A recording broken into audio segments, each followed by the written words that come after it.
June 9th, 2025, Savannah, Georgia. My name is Margaret Eleanor Wright, and I am 70 years old now when people meet me today. They see a woman with silver hair always pinned neatly at the nape of her neck, hands that tremble only slightly when I pour tea, and a calm in my voice that feels earned. They tell me I seem strong, grounded, peaceful. They do not see the girl I was at 28, sitting on the edge of a borrowed bed in a half-empty apartment, staring at divorce papers like they were a death certificate for the life she thought she would have. But she is still with me. She always will be. And this story belongs to her as much as it belongs to me. On that June morning in 1983, the air in Savannah was thick with heat and jasmine. The courthouse steps were warm beneath my shoes, and cicadas filled every quiet space. I remember thinking how unfair it was that the world could feel so alive while mine was ending. I was 28, newly divorced, and terrified in a way I did not yet have language for. Divorce was not spoken of gently then, it was whispered, judged, worn like a scarlet letter, especially for women, especially for young women who were expected to endure. I had married at 21, full of belief and softness, convinced love was something you held tightly enough to keep from breaking.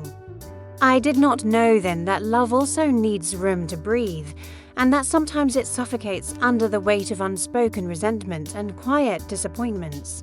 By 28, I had learned that staying can be just as brave as leaving, and sometimes far more dangerous. When the marriage ended, it did not end loudly. There was no screaming. No slammed doors, just a long, aching silence that stretched across years. We became strangers sharing a home. Then strangers sharing paperwork. When I signed my name for the last time, my hand shook so badly I had to stop and breathe. I remember thinking, this is it, this is where I become someone else. The first night after the divorce, I slept on a mattress on the floor of a small apartment that smelled faintly of dust and old paint. I owned almost nothing, one chair, one lamp, a box of dishes wrapped in newspaper.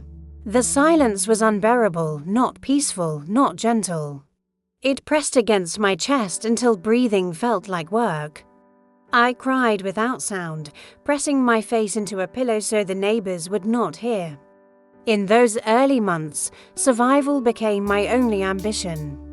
I woke each morning with heaviness in my limbs, as if grief had weighed. I learned how to move through days while carrying it. I went to work, smiled when required, and returned home to an apartment that echoed with absence. I cooked meals for one and ate them standing at the counter because sitting at the table felt too final, too honest. The hardest part was not the loneliness, it was the shame.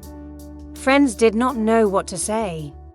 Some drifted away quietly, as if divorce were contagious. Family offered advice I was not ready to hear.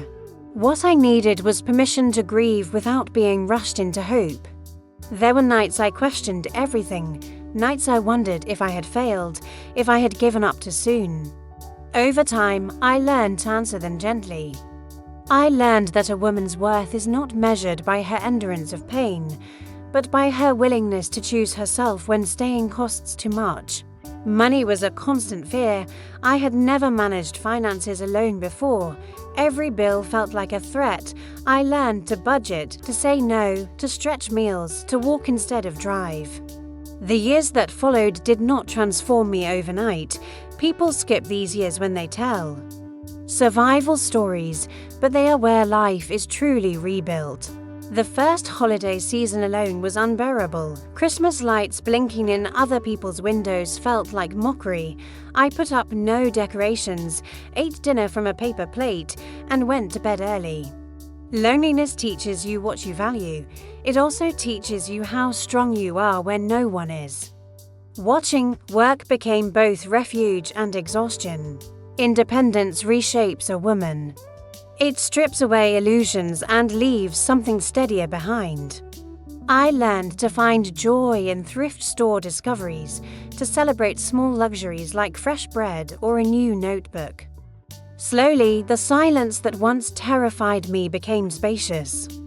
I could hear my own thoughts clearly. Divorce gave me back my voice, though I did not recognize it as a gift at first. Years later, when I had to help a couple look after their children after divorce, and I eventually had to sit them down to explain a separation of their own, I remembered my divorce like a bruise that never fully faded. I told them slowly, carefully, that their parents would not live together anymore. But that love for them would not change. My voice stayed steady, even as my heart broke. That night, after they slept, I cried for the innocence I had just interrupted. Divorce fractures a family story, and parents carry the weight of repairing what they can. Trauma lingered longer than I wanted. For years, I thought healing meant forgetting. It does not. Healing means learning to live without letting the past control your nervous system. Life continued to unfold. At 35, I loved again, carefully, with eyes open. At 40, I adopted a little girl named Anna after years of paperwork and quiet prayers.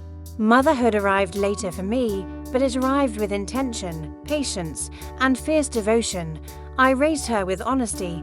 I let her see me try, fail, recover, and try again. Watching her grow healed parts of me I did not know were still wounded, through her eyes. I learned joy without condition. Through her trust, I learned forgiveness without forgetting. By 50, I had built a life that felt mine, not perfect, but honest, friends who knew my history, a home filled with warmth, laughter that came easily.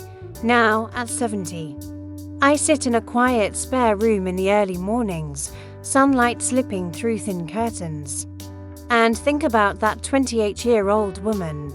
I want to take her hands and tell her the pain will not always feel this sharp. The silence will not always feel like punishment. Starting over is not failure, it is faith. To the younger generation walking through divorce now, listen carefully. Do not rush your healing. Your children do not need perfection. They need honesty and stability. Protect your peace. Learn your boundaries. Ask for help. Build a life that feels like home inside your own skin. Love will return in new forms. Strength will surprise you. One day, far from now, you will look back and feel gratitude instead of grief. This is my happy ending. Not because everything was easy, but because I stayed, I lived, I loved. I healed. And if I can leave you with one truth, let it be this. Do not be afraid of the quiet after.